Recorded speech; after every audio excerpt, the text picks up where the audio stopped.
There's a new Reuters Ipsos poll here on Trump's immigration ban, and it has some stunning results. So 49% of the American people said they either strongly or somewhat agreed with President Trump. 41% strongly or somewhat disagreed with the move, and 10% were uncertain. So a plurality of people agree with it. More people agree with it than disagree with it. They actually support Trump's 7-nation immigration/refugee ban, which again is a de facto Muslim ban. That's not me saying it. That's Rudy Giuliani, who admitted publicly. He had a slip of the tongue, and he said on Fox News, Trump called me and asked me, how can we legally do an immigration ban? You can't just say I'm going to do a Muslim ban. You can't just say, I'm going to do a Muslim ban. That's unconstitutional. So he has to try to frame it in a way where it's a backdoor Muslim ban. And that's what he did. To pick 7 really poor Muslim countries, many of them were bombing, and say, banning people from these places. So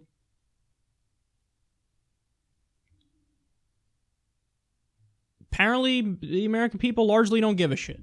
And that is really, really disheartening. Because first, the obvious facts. Probably over 98%, probably over 99% of the people that we're dealing with here who might come as immigrants or might come as refugees. They're not ISIS, they're not Al-Qaeda, they're not extremists. They're just people who are looking for a second opportunity or chance at life because there's various deep issues, whether it be war or other things in their countries.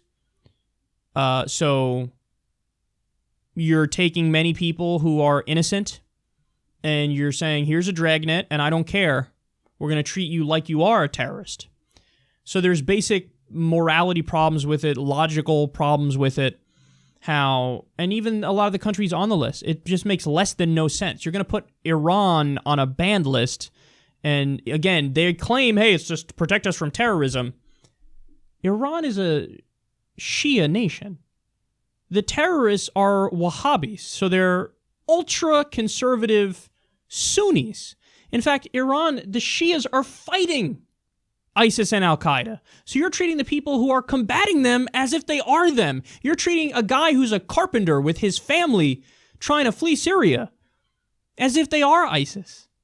Trying to flee Syria to get away from ISIS as if they are ISIS. Did you know over 80% of Syrian refugees are women and children? And he's saying no more. We have a vetting process in the U.S. right now. You know how Trump keeps saying extreme vetting, extreme, it's going to be like extreme. We already have extreme vetting. We have the most rigid, rigorous, strict vetting process in the world. It takes over a year on average to get in here. There's over a dozen government agencies involved. They do biometric screening. They look through previous records. They do plenty of one-on-one individual tests. It's a long, arduous process. And I'm fine with that. I like that. It's good that you're vetting people, but you got to be reasonable and let people in, obviously. They say no. Trump says no, and then apparently a plurality agree with him. Now, you got to point this out because, I mean, it's a historical fact, and it relates directly to immigration and refugees. But there were a series of polls done in the late 1930s, and even in the 1940s, about, how do you feel about, refugees coming from Europe, some Jewish refugees coming from Europe? How do the American people feel about that? Well, even when you frame it as children, only children. So would people be in favor of taking 10,000 refugee children from Germany, most of them Jewish, to be taken care of in American homes? Should the government permit 10,000 Jewish children to come from Europe right before / as Hitler is carrying out his genocide? 61% of the American people said no, don't let them come in. Only 30% said yes. 9 had no opinion. 9%. 61% said no, don't let them in. There are other polls. When you don't frame it as children, it's even worse. When you say, hey, should we accept Jewish refugees? It was like 83%, according to a Fortune magazine poll. 82 or 83% said, no, we don't want them. At one point, the U.S. literally turned away a ship of 900 German Jews.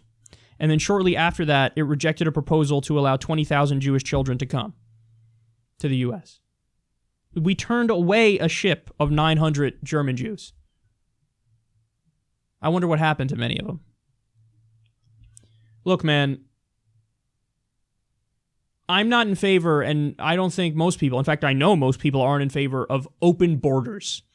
Hey, let's have no borders whatsoever, and anybody can come in and leave however, whenever, no vetting, no nothing, no process, yada, yada. No, I don't support that. Most people don't support that. That is something that I would call too far left. Agree or disagree with me? It is what it is. But this is way, way too far right wing.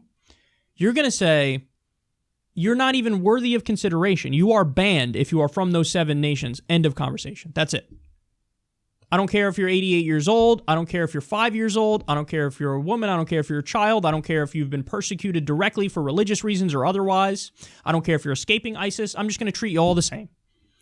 That is, of course, a bigoted policy. Of course. Not even close.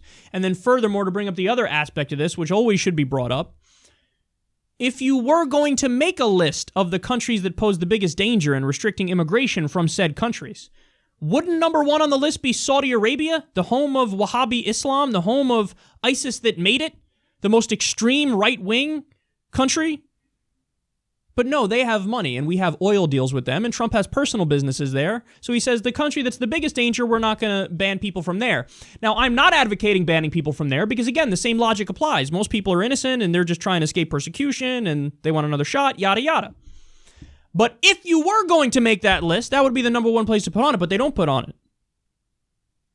So there's so many problems with this move that he did. It's immoral, it's unethical, it's unjust. It's discriminatory, it's bigoted, it's wrong.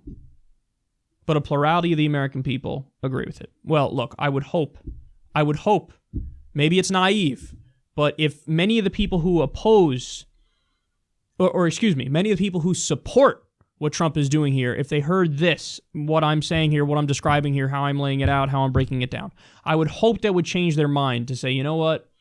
No, don't do a blanket ban. You vet everybody on a case-by-case basis. And as long as the person isn't a threat, welcome to the United States of America. We're a proud nation of immigrants. Everybody knows what it says on the Statue of Liberty. We should actually live by that. We should do the right thing. And this, of course, is the opposite.